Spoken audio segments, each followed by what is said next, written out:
So I love summer. And one of the things I often love about summer is the rhythm changes that happens in it, right? My kids are little, so the end of school is filled with all the things. It's got lots of momentum, activity, action. And then we make the shift into a summer mindset where things are a little bit slower and just a little bit different.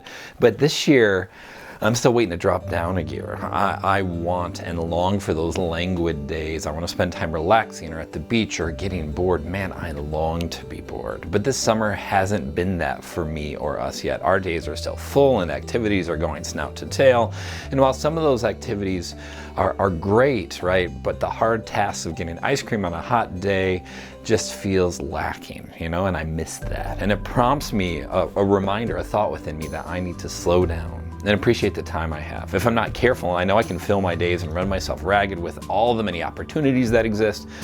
And that's just not the way I want life to be. It reminds me of a verse from the book of Hebrews that says, let us throw off everything that hinders and the sin that so easily entangles, and let us run with perseverance the race marked out before us, fixing our eyes on Jesus, the pioneer and perfecter of our faith. And the ironic thing about all that for me is what that verse has shifted to mean over the years. When I was younger, I always thought it meant that I had to run harder, right? You had to push and go and go and go, and I was supposed to run fast.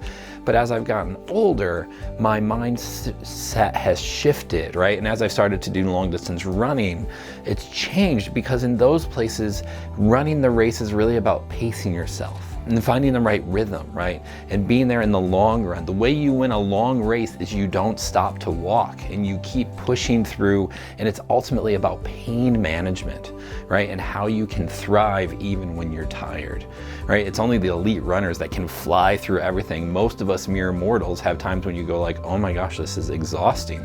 And so you find ways to slow down even while you continue.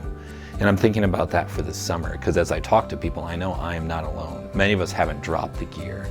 And maybe now's the time to recoup, to rest, to get over what's been another school year and rhythm, and to stop sprinting and to appreciate and enjoy the things that we have.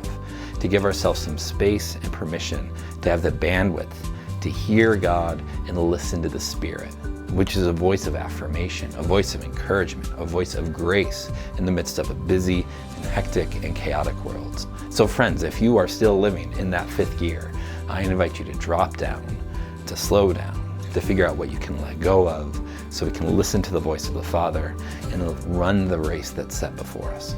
Grace and peace, friends. Have a good week.